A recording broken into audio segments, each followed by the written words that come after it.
by the way, there's a relative, right? And it's a nod towards this whole idea of relatives having some responsibility to care for those in their families. It's a cultural and a little bit of a legal thing, and we'll get into that a bit. But the next verse says, the next verse starts, Ruth is going to go out and she's going to get a job in the morning, but the chapter starts by throwing this out there. There is this guy, right?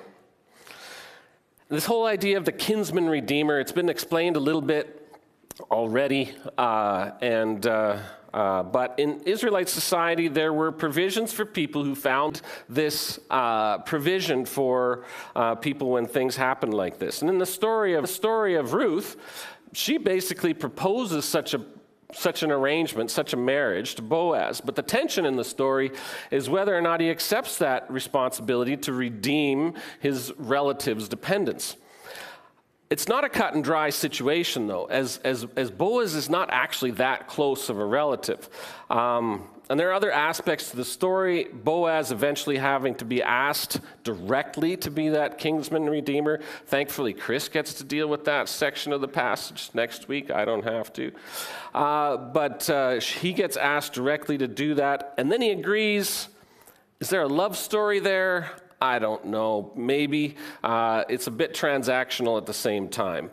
But there is a legal process he has to go through because that whole aspect of the levirate marriage applying to this situation wasn't that clear either. So there's a kind of a lot going on that I don't think we really know a lot about it. But at the end of the day, this story is not a lesson in how to manipulate a rich man to marry you.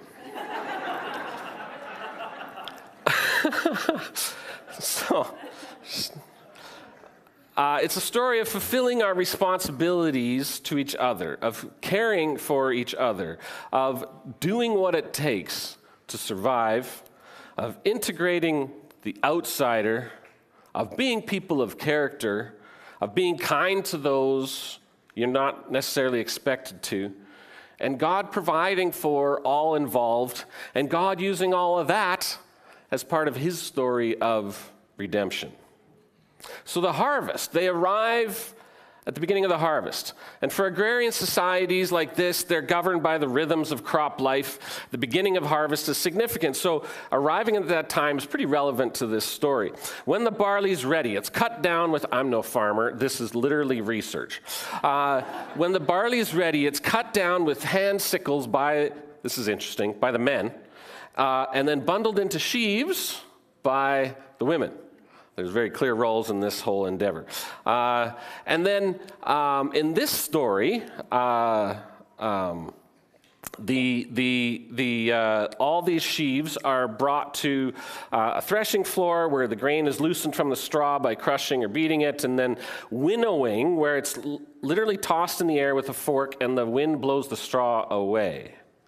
And when you read different stories and you hear scriptures, at various times, you hear of separating the wheat from the chaff. Like Psalm 1 says, the wicked are like chaff the wind blows away. This is kind of what they're talking about. You toss this in the air, and the wind takes the stuff away you don't want, and you're left with the bits that you do. So that's the whole winnowing process. Now, in this whole endeavor, you have what's called gleaning. And this is where you can come along behind the harvesters and pick any barley stalks that were left behind, and then go and thresh it yourself and get the seeds and make whatever food you make with barley. Naomi and Ruth probably weren't making alcohol. I'm sure they were kind of focused on the food bits, I would venture. But the law was that a harvester had to leave behind what was not picked up initially for the widow, the foreigner, and the poor. This comes straight out of Leviticus. When you reap the harvest of your land, do not reap to the very edges of your field or gather the gleanings of your harvest. Do not go over your vineyard a second time or pick the grapes that have fallen. Leave them for the poor and the foreigner. I am the Lord your God. Later in Deuteronomy, when this is summarizing the law for the people, When you're harvesting your field and you overlook a sheaf, don't go back and get it. Leave it for the foreigner, the fatherless, the widow, so that the Lord your God may bless you in all the work of your hands. When you beat olives from the trees, don't go over the branches a second time. Leave what remains for the foreigner, the fatherless, and the widow. When you harvest the grapes in your vineyard, don't go over the vines again. Leave what remains for the foreigner, the fatherless, and the widow. Remember that you were slaves in Egypt. That's why I'm telling you to do this. Now, I want to park here for a moment. So, who are these groups that they are to leave the harvest for? Foreigner, fatherless, and the widow. All right. That the book of the law, most of us bypass through on our tours through the scriptures, that'd be Leviticus. It focuses on how people of God are to worship and how they are to engage in moral living in response to God's holiness. And a key part of living morally in response to God's holiness is how they treat those on the margins of society.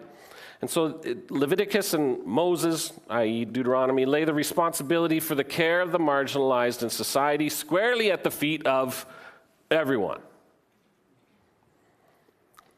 How the poor are treated among you says a lot about your commitment to living morally in response to God's holiness.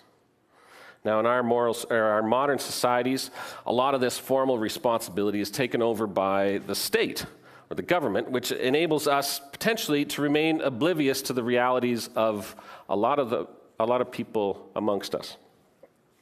Unless you get involved directly. Maybe you work at the food bank, or you're a nurse at the ER, or like some friends of ours in Okotoks, they sponsored an Afghan family to come to Canada. We can live in such a way that we're isolated or insulated from the realities of many in society. But what's great about this story is that it ignores all the big structural policy issues around some of these things and focuses instead on the actions, behaviors, and attitudes of the individuals involved, which is, ultimately where we all find ourselves. One of the groups, though, that's mentioned over and over again, as you noticed, is the foreigner, of which our heroine Ruth is mentioned quite a few times in the book, is treated with kindness. She is treated with kindness. She is included legally into the society through her marriage and becomes a key figure in the line of not only David, but the Messiah. So it's God bringing into his story of redemption everybody, not just the privileged few. So back to our story.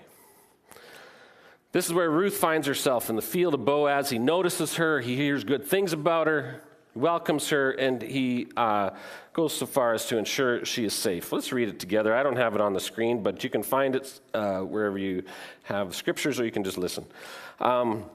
So this is Ruth chapter 2, 2-13. One day, Ruth said to Naomi, "Let me go out in the fields to gather leftover grain behind anyone who will let me do it." And Naomi said, "All right, my daughter, go ahead." So Ruth went out to gather grain behind the harvesters. And as it happened, she found herself working in a field that belonged to Boaz, the relative of her father-in-law, Elimelech. And while she was there, Boaz arrived from Bethlehem, and he greeted his harvesters. "The Lord be with you," he said. "The Lord bless you," the harvesters replied. Boaz said to his foreman, "Who's that girl over there?"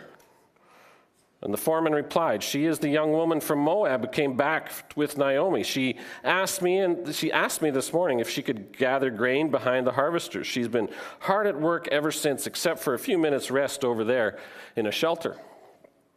Boaz went over, and he said to Ruth, "Listen, my daughter, stay right here with us when you gather grain. Don't go into any other fields. Stay right behind the women working in my field. See which part of the field they're harvesting, and then follow them." So he's given her an orientation to her new job. "I've warned the young men not to bother you. And when you're thirsty, help yourself to the water they have drawn from the well." Ruth fell to his feet and thanked him warmly. "Why are you being so kind to me? I'm only a foreigner."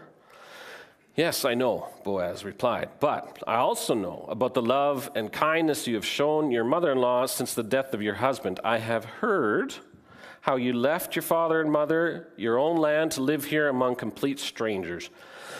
excuse me. May the Lord, the God of Israel, under whose wings you have come to take refuge, reward you fully. I hope to continue to please you, sir, she said. You have comforted me by speaking so kindly to me, even though I am not as worthy as your workers. Now, kind of back up a little bit. Naomi knows that she has a relative in this area named Boaz. Naomi knows about the whole kinsman-redeemer provisions in their society. She probably also knows that getting Boaz to take them under his care is likely one of their only chances at survival. That's just how these societies worked. Without a male benefactor, she and Ruth would have no rights, no power, no options for earning a living, or their options for earning a living were minimal. All they have access to is this little bit here, where you get to pick up the bits that the harvesters don't actually grab. Naomi would also know that getting Boaz to take them under his wing would need some skillful maneuvering. But they would also need God's help in making this happen. However, she doesn't seem to know that it's Boaz's field that Ruth goes to. As the storyteller says, as it turns out, she finds herself in the field of Boaz. Now, that's a bit of literary fun I think the author is having, as the scriptures doesn't often attribute circumstances to mere chance. In fact, this little phrase, I think, emphasizes the message of God's providence without saying that directly. When we read, as it turns out, we know what is really happening. It's God making things happen. So Ruth goes to work in an effort to provide for the two of them. She's gleaning, following behind the women, collecting what she can. And Boaz comes to check on things and chats with her workers. And he notices her and he asks, and there's different translations, but pretty much it's more or less agreed throughout the translation that he says something to the effect of, who does she belong to? Now, why does Boaz notice her? The Bible doesn't really say. For the romantics in the room, maybe she was just particularly beautiful that day after working all day in a dirty field in the hot sun. Maybe he's the kind of owner that prefers to know who all his crew members were, and he notices someone new and he wants to know who she was. But, and this is my speculation, I think he notices a young woman gleaning by herself, not connected to anybody, and he recognizes that this is a potentially risky situation for her. It's potentially dangerous. And so he asks, who does she belong to? I think that indicates the lack of independence of power that women would have had in that society in this time. As this question betrays the idea that she must belong to someone, and if she doesn't, then she's vulnerable in all the ways you can imagine. Now, in my imagination, it's like when you're in a public place, say you're in a grocery store or a park or a parking lot, and a child is walking around seemingly untethered to a parent. What do you tend to do? You immediately start to look around. Now, I'm not referring to Ruth or any woman as a child, but in that context, it would be notable that a woman who is alone and working in a field alone, and for a guy like Boaz, he starts to look around for who's this person connected to, and why is there a woman working by herself in my field? So he asks the foreman about her. He learns that she's the foreigner who came back with Naomi, and Boaz is impressed by that. Essentially, oh, that's that girl. I've heard about her. The foreman also says that she asked permission to glean in the field, that she's been working hard all day, save for one little break. And after learning that she's the foreigner he's heard about, and she's not under the protection of anyone, and hearing that his foreman has respect for her and how she has been working, he goes to her and he tells her to stay and work in his field.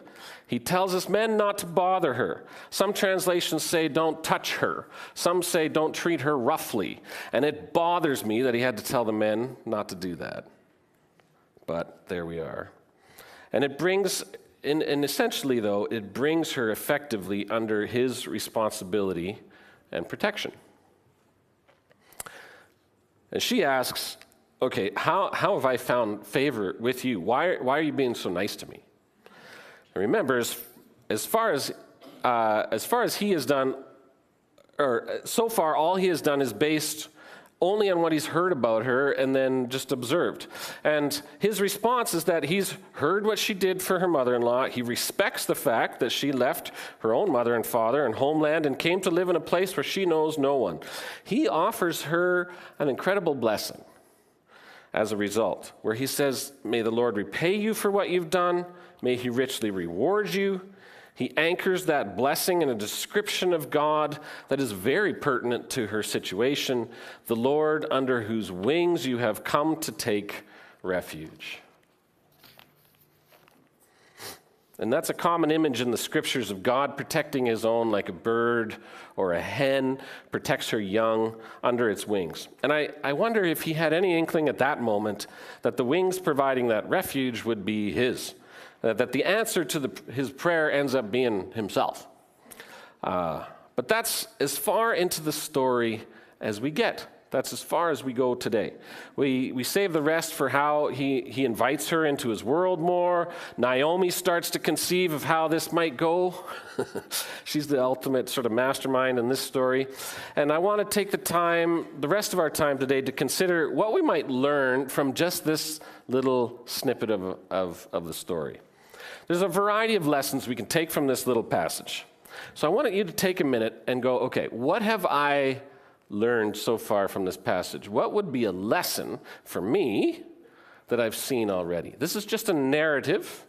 The author hasn't instructed you as to how to interpret that. And so for you, as you read this and hear this little story, you take a moment. What's the story teaching me? What jumps out at you? I'm going to hand you a few. 6, actually. But, to start, what is it that's jumping out at you? What does it mean?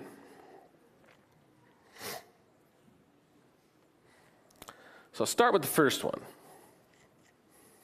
I got them all there, so you don't have to be in suspense at all. The first one is about integrity and loyalty and taking responsibility. Ruth doesn't commit to her mother-in-law because she has to. It's a voluntary thing. At the very beginning, that's all set up. She could have left, decided not to.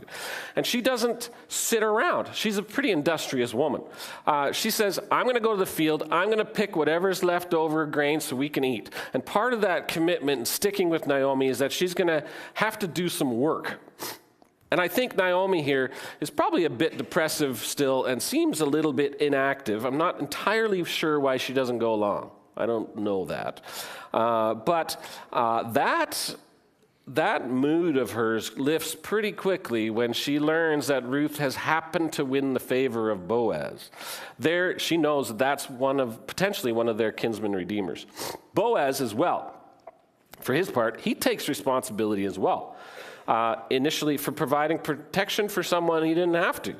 And he just did it because, by the looks of it, he respected her. He later agrees to be the redeemer, but as we see, he needs a bit of prompting. Because it's not clear to what level he's obligated to. So just on initial sort of thinking about lessons, there's some integrity here, there's some loyalty here, there's some taking responsibility for things that you don't necessarily have to, but you choose to. Second, dignity and humility in work. Ruth gets going. She works hard. She takes initiative. She assumes responsibility, and it gets noticed. She's humble in her approach as well. She's not demanding or acting entitled to her rights. She asks to glean the field. She doesn't presume, and this gets her off with the right foot with the foreman. And there's dignity in her work and what she sets about doing, because I would argue that we're created to work. Work is not something that's foreign to the human existence. It's there even, I think, in creation, and it's part of who we are. We're not meant for leisure and inactivity. In fact, we atrophy in many, many ways when we sort of pursue that type of life. So there's dignity in work. 3 is kindness. Kindness is a big theme in the book of Ruth. But I was having a hard time with this theme because Kindness doesn't seem to me on first glance as worthy of, say, an entire sermon. Being nice is good and all, but is that really what we're taking from this? I couldn't quite justify that. However, when you think about it, what's an opposite of kindness? Would be cruelty, or at the very least, apathy, not caring. And so someone in a position like Boaz, one of power, he could go either way, right? Undergirding kindness is respect. And I think he displays respect here for Ruth, for her actions, for her character, but also her basic humanity. He pushes against the tendency in societies to treat the foreigner, the immigrant, the illegal as lesser than, and of deserving of cruelty, or at the very least apathy towards the various abuses that are commonly committed towards them. And instead, he chooses the much more powerful position of kindness and offering what he can to help. His kindness is costly, and as such is not just mere niceness. Kindness is action. It is not platitudes. It is not virtue signaling. It's action towards another. I think God puts people in our paths to help and to encourage us. And we need to be aware of those people. We need to respond. We need to be grateful. We need to accept. But he also puts people in our paths that we can help and we can encourage. And we need the eyes to see those opportunities when they arise, when God brings them our way, and have a willingness to to act like Boaz does. It's not niceness. Kindness is action. The next one, number 4, I think being around people of character. Both Boaz and Ruth demonstrate character. Their actions demonstrate who they really are. Boaz takes the basic mandate for caring for the poor. You can't just kind of take all the scrapings off your field. You have to leave some. He takes that basic mandate for caring the poor a step further. He offers protection, a kindness that is an example to follow. He goes on to invite her into his circle, contrasted, I think, with the other circle of individuals whom he instructed not to do her harm. And it means for us to surround ourselves with people of character. I think it's an easy take from this story, that we be careful who we allow into our story. Our peer groups are essential to either our growth or our downfalls. Who we hang out with and spend time with determines who you become. Boaz proves he's a man you'd like to hang out with and learn from. As you read this story, it's like, yeah, that's a guy I wouldn't mind being around, right? He's powerful. He doesn't abuse it. He stands up for those who can't do it themselves. He's respectful. He's the kind of guy that makes you better. He's not a jerk. He's not a bully. He's not lazy. He's the kind of person you need to find and spend time with in our lives. But it's not just him. He realizes Ruth right away is the kind of person he'd probably want to be around. He recognizes in her a depth of character, not only in her work ethic, but the fact that she voluntarily signed up for this role of staying connected to and providing for her mother-in-law. I think we need to surround ourselves with the right people. You become who you hang out with. You hang out with abusers, disrespectful people, lazy people, wicked people, complainers, and generally negative folks. It's hard not to become that. Find someone around you who challenges you to become better. And remember Psalm 1. Oh, the joys of those who do not follow the advice of the wicked, or stand around with sinners, or join in with scoffers. But they delight in doing everything the Lord wants. Day and night they think about his law. They are like trees planted along the riverbank, bearing fruit each season without fail. Their leaves never wither. In all they do, they prosper. The next little lesson. Did I say I had 6? Looks like there's 7 there. The power and place of women. Ruth's story is unique in ancient literature in that it gives so much press to the women of the story, to their friendship, and ultimately their ability to get things done. It highlights the essential roles of the women even when in very oppressive or restrictive cultures. I would contend that Ruth and Naomi are the primary characters. Boaz is a third. We give attention to Boaz in the story, and we have lots to learn from him, but the Bible highlights plenty of men. So when we get the chance to learn from women in the Bible, I think we take the chance. We've mentioned her example of taking initiative and demonstrating dignity and humility in her work. But as this story plays out, who is actually making things happen in this story? It's Naomi who sees the path clearly, that what needs to happen, and she controls the timing. It's Ruth who ultimately proposes the kinsman redeemer marriage sort of situation. It's the women at the end of the story that bring the blessing to Ruth and integrate her from being a foreigner to part of Israelite society and history. It's the women who name the baby that Ruth and Boaz have, which is interesting. Even though Boaz, she gets named. You could be, may your family be great. She gets named. You could be, may your family be great, like Perez, the one that Tamar had, right? She gets exalted here. It's quite interesting. Ruth, in its entirety, I